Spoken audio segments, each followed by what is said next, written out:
আসসালামু আলাইকুম, শুভেচ্ছা, স্বাগতম প্রিয় দর্শক। আপনারা জেনে থাকবেন যে নিউ ইয়র্কে স্মরণকালের শ্রেষ্ঠ স্মরণকালের মধ্যে সবচেয়ে একজন মুসলমান মেয়র প্রার্থী।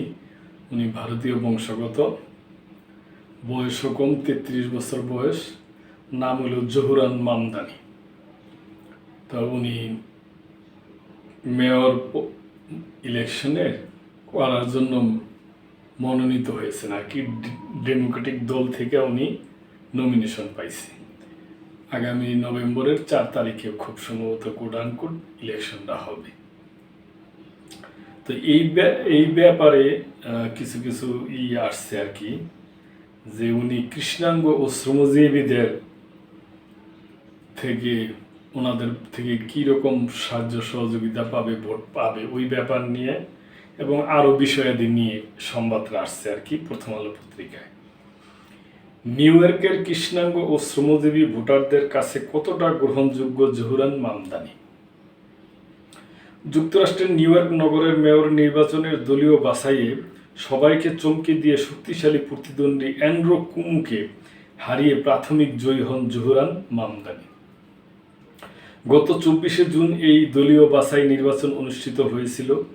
গত মঙ্গলবার র্যাঙ্কড চয়েস পদ্ধতিতে পছন্দের ক্রমানুযায়ী 5 জন প্রার্থীকে ভোট দেওয়া তৃতীয় ধাপে 56% ভোট পেয়ে চূড়ান্ত জয় নিশ্চিত করেছেন ভারতীয় বংশোদ্ভূত জহুরান।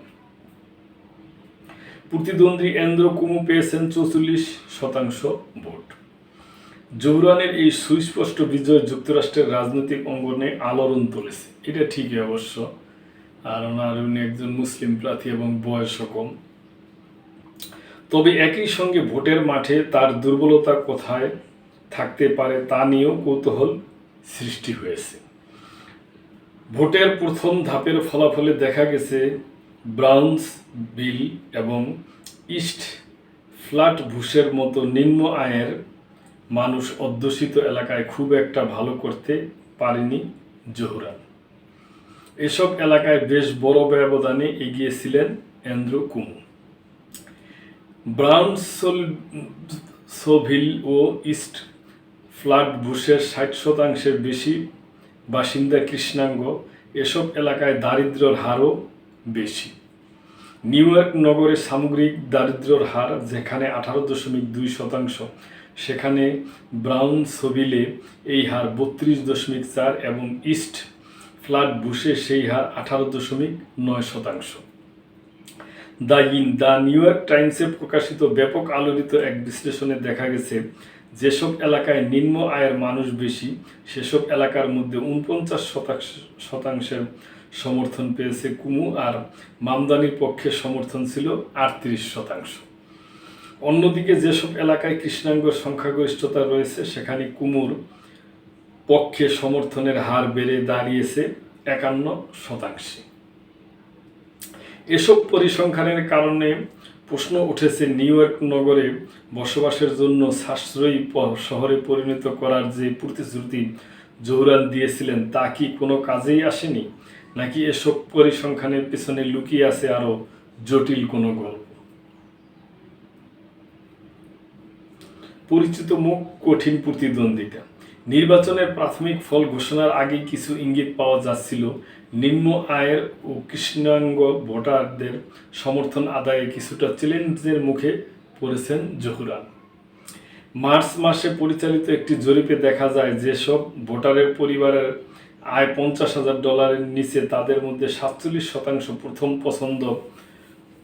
প্রথম পছন্দ হিসাবে কুমুকে বেছে নিয়েছে।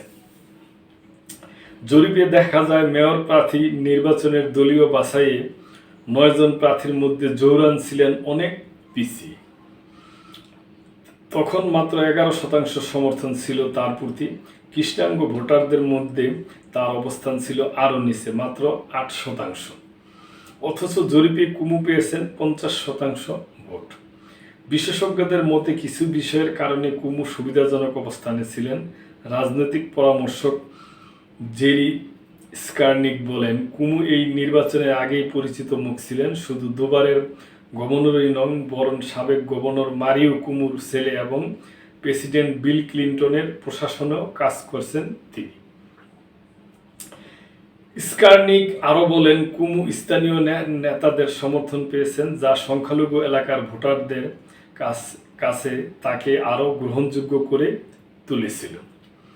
এছাড়া প্রাথমিক নির্বাচনে সাধারণত বয়স্ক ভোটারদের উপস্থিতি বেশি থাকে, যাদের বড় একটা অংশ কুমুকে সমর্থন দিয়েছেন। তবে এখানেই জোহরান অনেককে চমকে দিয়েছেন। নিউ ইয়র্ক টাইমসের বিশ্লেষণে দেখা গেছে এবার 20 ও 30 বছর বয়সী তরুণ ভোটারদের উপস্থিত ছিল অনেক বেশি, যা 2021 সালের মেয়র নির্বাচনকে ছাড়িয়ে গেছে।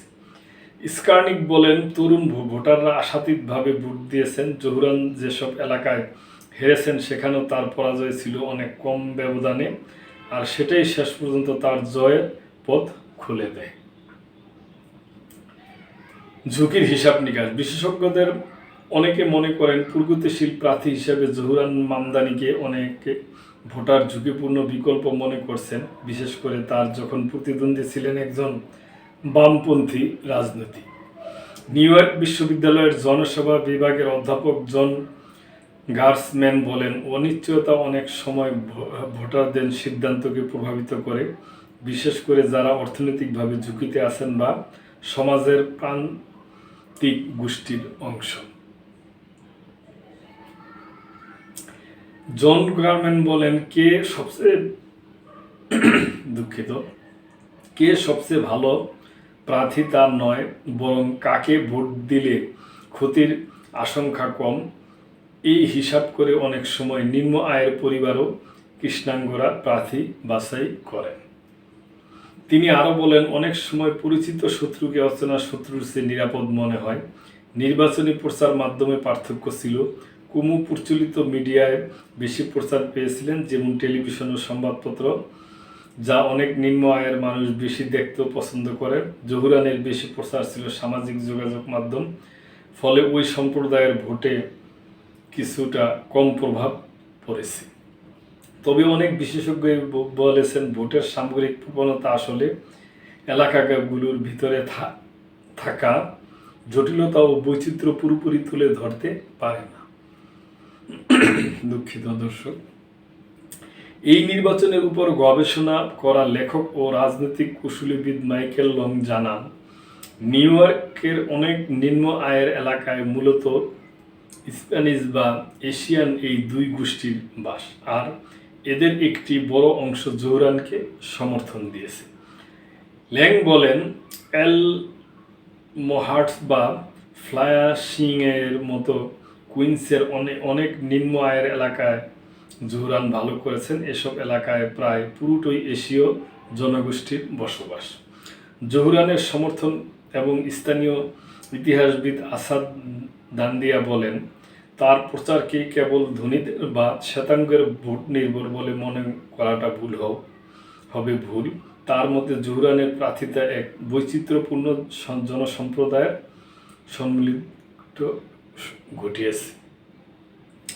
এমনকি কিছু কৃষ্ণাঙ্গ ও নিম্ন আয়ের এলাকাতেও জোহরান এগিয়ে ছিলেন বলে উল্লেখ করেছেন।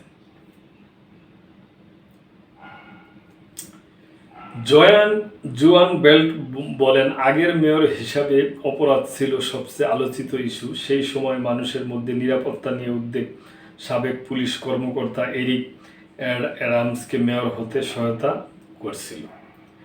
এই অধ্যাপক বলেন, এই নির্বাচন যদি 4 বছর আগে হতো, তখন অপরাধ নিয়ে মানুষের ভয় তুঙ্গে ছিল, তাহলে জোহরান জিততেন না। সেক্ষেত্রে কুমু নিশ্চিতভাবেই জয়ী হতেন।